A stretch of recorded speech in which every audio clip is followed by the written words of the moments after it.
Dam, the Karnali at Chisapani, and on Mahakali Sharda, Ucheshwar, you will have roughly 13% of the flood flow stored. After all these investments, you still have 87% of the flood flow uncontrolled. So, though it is politically very, very attractive to say that big dams will bring Khushahali to Bihar and East UP, the data doesn't say so. We need dams. We need dams for many things, not necessarily for storage. Dams are performing many things. We need supply of water, but selling any construction intervention as the ultimate solution against floods is not substantiated by this figure. I have limited time. I will quickly go through what we should do. South Asia's water security will need a new concept and new institutions, a new concept about rivers, a new water science and policy. For the Himalayan rivers this has to grow based on the Himalaya-specific hydrometeorological research and data. We do not have a very ongoing good hydrometeorological data and research on the Himalaya. Somehow we have to do research to understand our rivers. There is no way out. So either we say it is in the national interest to be ignorant, or we say it is in the national interest to be aware of the water science of Himalayan rivers. And a new water engineering that is informed of the ecosystems, processes and services in all parts of the basin has to emerge. And the new version and the new vision of looking at the rivers in general and the Himalayan rivers in particular, that they are not merely stock of water to be stored behind the dams and diverted through the canals, as I have shown, as per demands of the economy, but they are interlinked flows of water, sediment and energy. Water engineering of the Western system looks at rivers only as sources of water. And hence we have neglected the issue of sediment and energy. They're all interlinked. If you want to have a hydropower, you have to separate the sediment. Sediment going into the power generation will create havoc with the power plant. So this interlinked flow has to be understood in its totality. You can see this is the wonderful expression of how Himalayan rivers are full of three things. Water is flowing, sediment is there, and its power is visible through in this picture. Now this is the Ganga at Surajkund in Gangotri. You can see that water is not clear and blue, it is full of sediment. At the root of a river, this is Ganga at the Sundarbans. It is also not nice and blue water, it is full of sediment. So this continuity of sediment from the origin of the river to the Sundarbans is not well understood. Yet the whole productivity of the estuaries of the Sundarbans fisheries depend on the supply of this sediment. And you go beyond the coast, the whole creation of what is known as the Bengal fan under the water, the sediment and the continuous growth of land southwards depends on sediment building. And if we do not have that, what is happening is we have stopped those sediments behind the dams. With sea level rise, salinization is attacking from the south, Bangladesh, West Bengal, Orissa. Detailed has to be worked out. I have very little time. But I will say that this sediment makes the rivers very different from European rivers.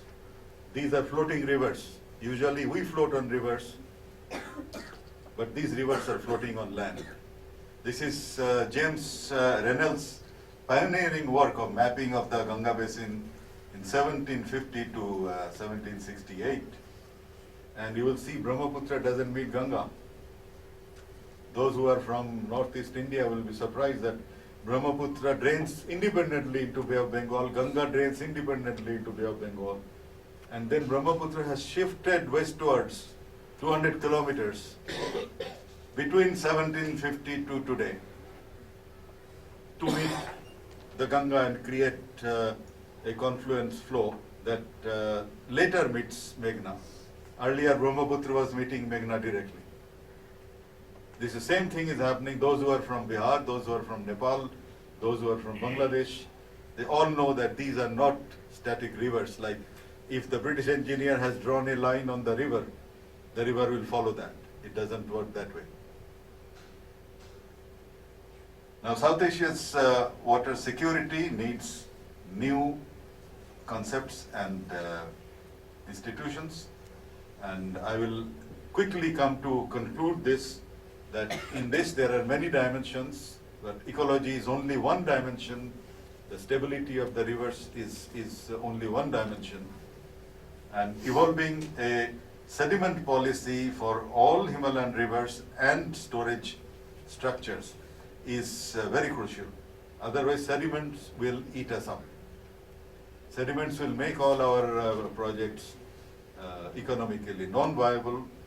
A new understanding of the economic value of ecosystem services of rivers has to come.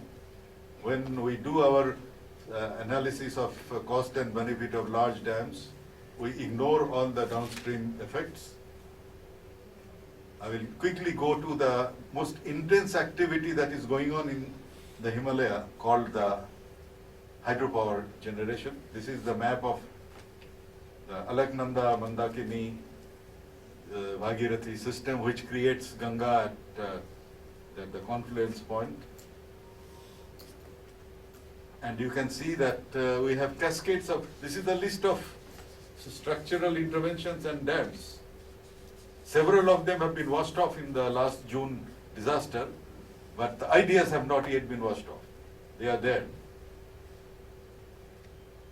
And if you replace the river by series of cascade dams in which the output of one hydropower within few yards or few meters goes as the input of another hydropower generation, the river is vanished.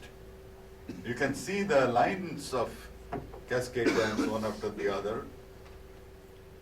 This is a more detailed picture of the Uttarakhand dams. This is the northeast dams on Brahmaputra. You can see all tributaries to Brahmaputra. This one, we are having dams. Each spot is a major dam.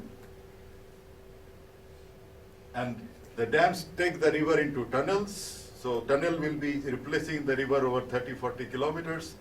At the end of the tunnel, you have the hydropower generator, and output of that hydropower generator then goes to another tunnel. Now, NGOs have a slogan called Nadi ko viral bahne do.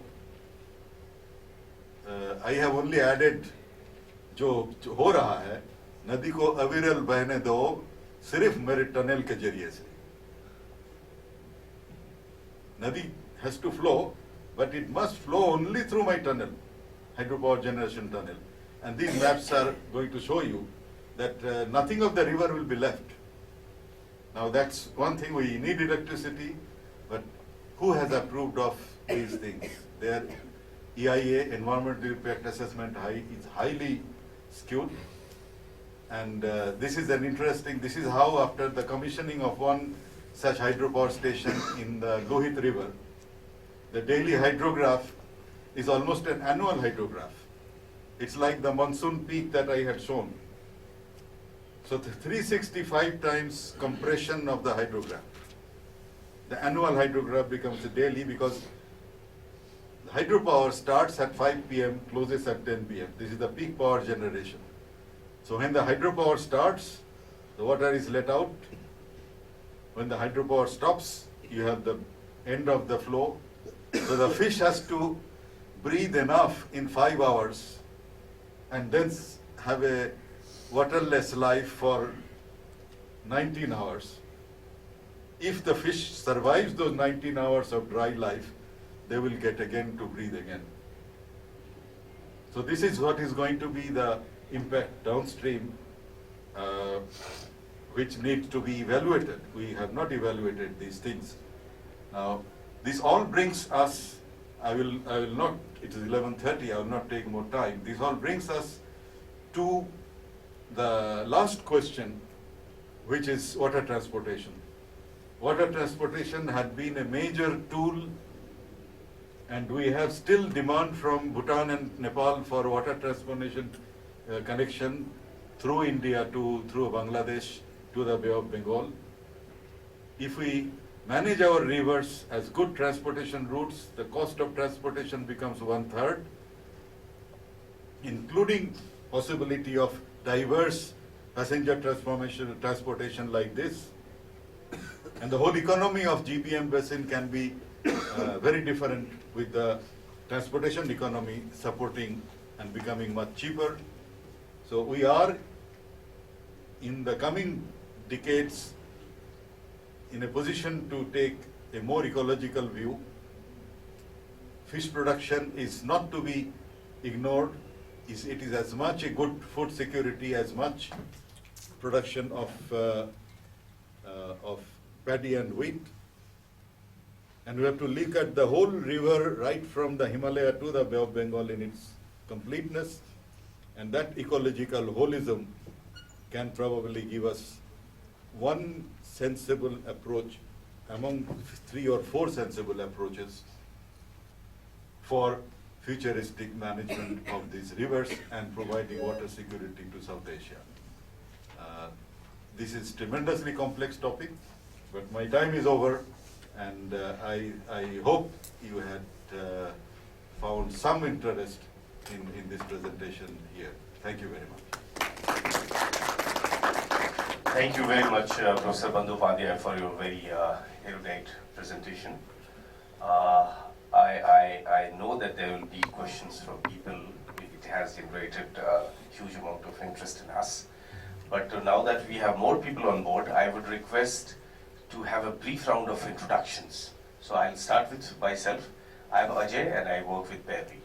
I'm Daya Lalwani. I'm working with SADID. I'm Vikas and I'm working with SADID. Meaning Baby Development Support Team, Pune. Trisha Agarwala, focus on the global south. I'm Jagna, I work for Paired. I am K.C. Bhandari, promoter of the development system. Satish, Center for the Agriculture. Ahmed Chana from Medan, Bihar. Swamiji Kapri, Pushkar Sarovar Samardhani, Pushkar. Prem Sharma, I'm recently retired from FAO-UN. I used to be their water resources expert. SL Suman from Chittoor. Hanuman Sharma, Ashton Project, Rajasthan. Vijay, PG Department of Gandhian Thought, Bhagalpur University, Bhagalpur. Sharan Joshi, Security Manager. Devdutt, Pani, Chhattisgarh. Dr. H.S. Sood, retired professor and have been in position for some time. Afsar Jafri, focus on the global south.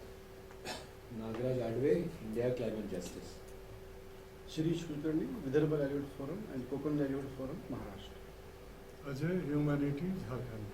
Ramesh Singh SADID. My name is From Paris. okay. Jayanto Bandyopadhyay. Gauri Shankar SADID.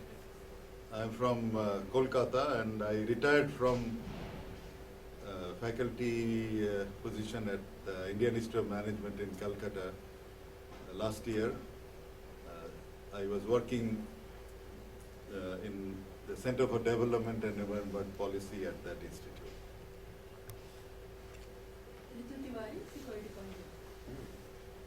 Shoma Dutt, I'm from Bharat Jan Vigyan Yatra and also Beyond Copenhagen. Thank you so much, and all of you are most welcome once again.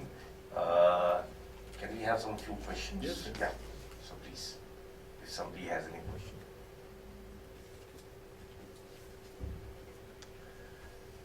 Though I have one for myself,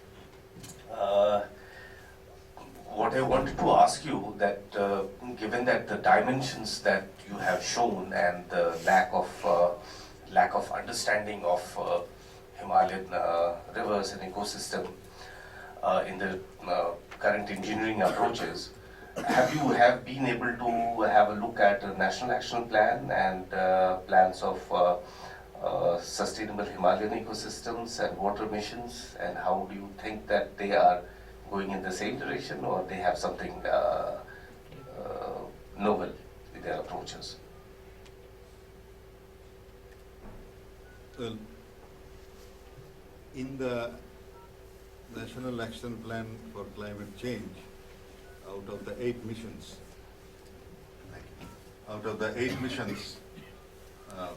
there is one on the Himalaya, separately one on the waters. The waters was done by the Ministry of Water Resources. The Himalaya was done by the G.V. Pant Institute for Himalayan Environment and Development under the Ministry of Environment and Forests. So they do not really match very much. So this disconnection has remained. The ecology tries to meet disciplines, whereas our departmental administration had separated the disciplines. The one made by the G.V. Pant Institute on Himalayan ecosystem is more on the overall development of the Himalaya and not very specific to water. And probably since Himalayan water is a restricted area of data, they have not addressed. If you see India's water policy 2012, in a very large document, we have 2/3 of a page on international rivers, which is Ganga, Brahmaputra, Meghna, Indus. But if you see what is the content in the water policy, you will only see how it has to be bilateral, how it has to be negotiated, nothing to do with how it has to be understood and intervened with. So, highest amount of intervention is going on in an area where policy doesn't have any clear guidance. So we have a lot of disciplinary breaks, and mixing of that has not happened. और कोई सवाल? Yeah, please. There are 3, so I can put 1 or 2 in the air. Thank you, Professor Bandapani. That was a really fascinating presentation, really. Thank you. I actually have 3 questions in a sense. As somebody who is engaged with climate change, as are many people in this room, you mentioned the differential contribution of snow and ice between the Brahmaputra and the Ganga. I believe also that the Indus, for instance, has a very high contribution of its river flow from Tibetan glaciers. So between these major rivers, would you be able to tell us to what extent does the river flow get contributed by glacial melting, essentially, in terms of between these, Indus, Ganga, Brahmaputra, etc. That was one question. Should I put the others, or should I, maybe you want to respond first?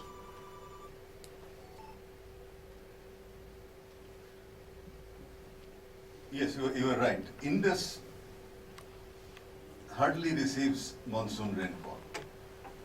And Indus has about 60% of snow and ice melt in its outflow. Brahmaputra has a little higher than Ganga. Ganga is almost marginal, 3 to 4%, 5%. Ganga is heavily rainfall fed. Brahmaputra is also heavily rainfall fed, but at the same time, a large part of Brahmaputra comes through the Tibetan plateau. So snowmelt and glacier ice melt has some contribution, but not very high.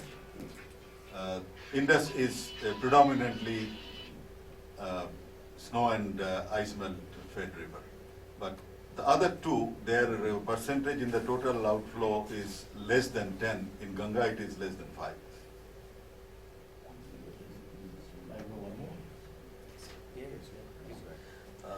And this quantification I am taking from a recent publication by the Dutch scientist Immerzeel, republished by CIMOD, International Center for Integrated Mountain Development. The other question I'll quickly put, a couple of questions, which is regarding the Sundarbans, which you mentioned, and there's a tendency of those of us who believe in climate change to focus on climate change alone, for the sea level rise there, but I mean, as you know, there are other multiple and complex factors, one of which is land subsidence. Now, is the land subsidence there connected to the fact that the Himalayas are still rising? Is that why that entire land is kind of subsiding? And regarding the absolute sea level rise itself, would you share with us what the numbers are roughly, and how many millimeters per year would it be? That's one about the Sundarbans. The second question I had was about rivers itself warming, just as the Himalayan system and ecosystem itself is warming. The West Bengal State Action Plan is one point it says where I believe river fish are now going upward because the rivers itself, the Ganga and other rivers are itself getting warmer, which itself has an impact on fish species. And in case you could share anything about that and what's happening there. It's the impact of a river getting warmer on the ecosystem itself and on other species.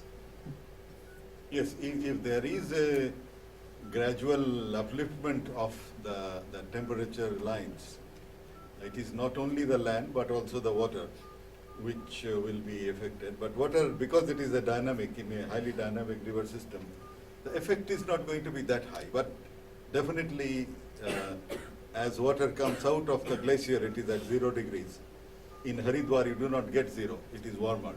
So the change in the atmospheric as well as land temperature will warm up the rivers.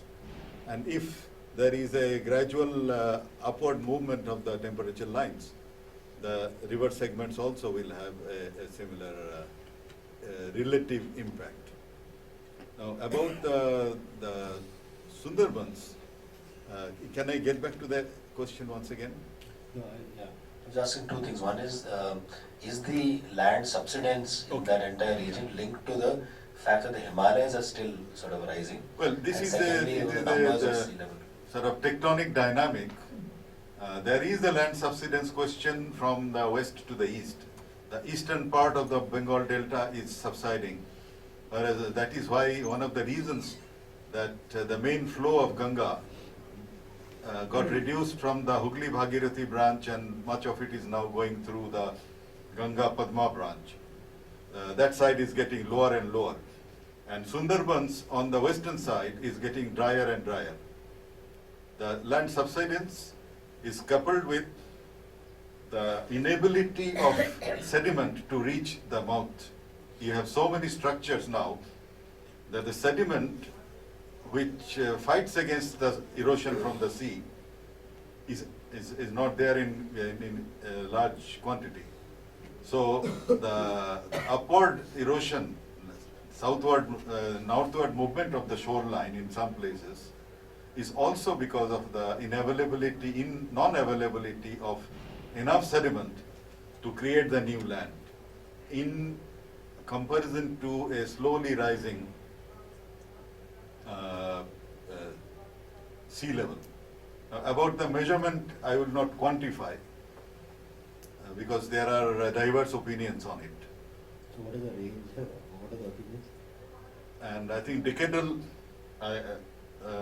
1 centimeter is one figure I know from work done by Jadavpur University, Oceanography Department.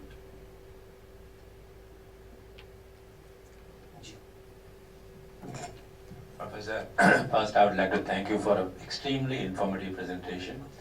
My question is, the Himalayan rivers that flow into China, have you been able to look at them? Are they also living with the British legacy like what we had, a kind of pathetic state? Or have they done it differently? How China has approached this? China doesn't have that sort of British legacy. They were never that strongly occupied by Britishers. If at all, it was the Japanese. The two important domestic rivers of China, that is the lifeline of China, the Yellow River or Huanghe and Yangtze, they have been important areas of application of Chinese hydrological sciences. And since these are domestic rivers, you can get their data very, very easily. And a lot of river science has developed in Tsinghua University, which is China's MIT. in terms of both the Yellow River and Yangtze River. China's international rivers, starting from Mekong and then Salween and then Irrawaddy, and then Yarlung Zangpo downstream called Brahmaputra, data is difficult as in India. So part of the Himalayan rivers of China is very well taken care of in terms of science, new science, particularly for the Yellow River, which is the world's most densest sediment carrying river. Ganga Brahmaputra is the largest annual output of sediment. Wangho is the most dense. Its flow is small, but a large part of the flow is sediment. So they have overcome the sediment problem. They had a total closure. Wangho didn't flow into the ocean for 12 years. It became a lake. Then they have, by engineering, cleared off the obstruction at the mouth of the river and brought Wangho to meet the ocean once again. Yangtze, they have made mistaken interventions to the three gorges, but the intervention cost is now the same as the new amount of budget allocated for redoing Yangtze River interventions to take care of the ecological damages, to take care of the social damages. So Yangtze and Wangho are the main two rivers where China has developed their new approach. The others are being international, it has to come through the partner countries. Mekong is a good example where new initiatives are going on. The Mekong River Basin Commission is very active. China was originally said nothing to do, but they have become observer members. They are very active observer members. And I hope that in due course, another few years, China will become full members in the Mekong Commission. One more question. Some time back, we read about these reports saying that China was thinking of diverting Brahmaputra. What are the repercussions? Can that happen, number one? If that happens at all, what are the repercussions for South Asia, East Asia? Okay, firstly, if China has to take Brahmaputra water to where? It has to take to the northern plains where fertile land is there, people are there. The northern plains is where China really lives. If Brahmaputra water has to be taken, there are two problems. One, they are building a dam at the what is called the Zangpo Great Bend in a dam called Zangmu, Zangmu. That dam doesn't have a huge amount of water because it is coming through Tibet, a very water scarce area. But it has 3.5 kilometers of drop between the top of the Tibetan plateau to the bottom of the Tibetan plateau. It is a 3.5 kilometer drop. And they're interested in the hydropower. It is not possible in the normal economic profit motive to take water from Zangpo to, you have to cross 4 major river basins. The water has to be taken over through Irrawaddy basin, then you have to cross the Salween basin, then you have to cross the Mekong basin, then you have to cross the Yangtze basin, and then you have to come to the northern plains of China. Whereas this huge, world's largest single drop hydro potential of 44,000 megawatt is there. So China is developing a project for hydropower extraction. They are not that dependent on coal. In another 5 to 10 years, they will reduce coal and go for these very large hydropower potentials. And Zangmo is one such project.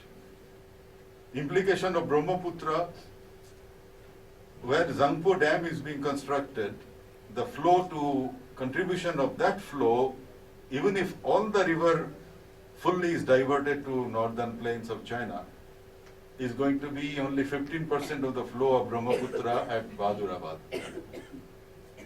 Because Brahmaputra is not dependent on Yarlung Zangpo in a very significant manner in terms of water. It has the monsoon-fed south slope of Himalayan rivers, starting from Buri Dihing on the east. I have a map. I had shown the dams on the Buri Dihing. Then you have Lohit. Then you have Dibang. Then you have Dihang, which is connected with Yarlung Zangpo as it is at the upper end. Then you have Subansiri. Then you have Manas, Sankos, Tista. Huge number of tributaries draining the southern slope of the Himalaya. And Brahmaputra is made out of that. 85% of water is there from these sources. And if you calculate the flow at Zangmu Dam, it will be 15% of the flow at Bahadurabad in Brahmaputra. So neither, in terms of if the whole river is even taken, you will have serious impact on Brahmaputra. But the press is very active because it tickles the India-China conflict nerves very much. But it is not hydrologically justifiable. Thank you. Thank you. Thank you so much, Professor Bandyopadhyay, for your presentation and participants for your exciting discussion. आप लोगों का सबका चाय पे स्वागत बाहर की तरफ. We will try to come back by 10 past 12.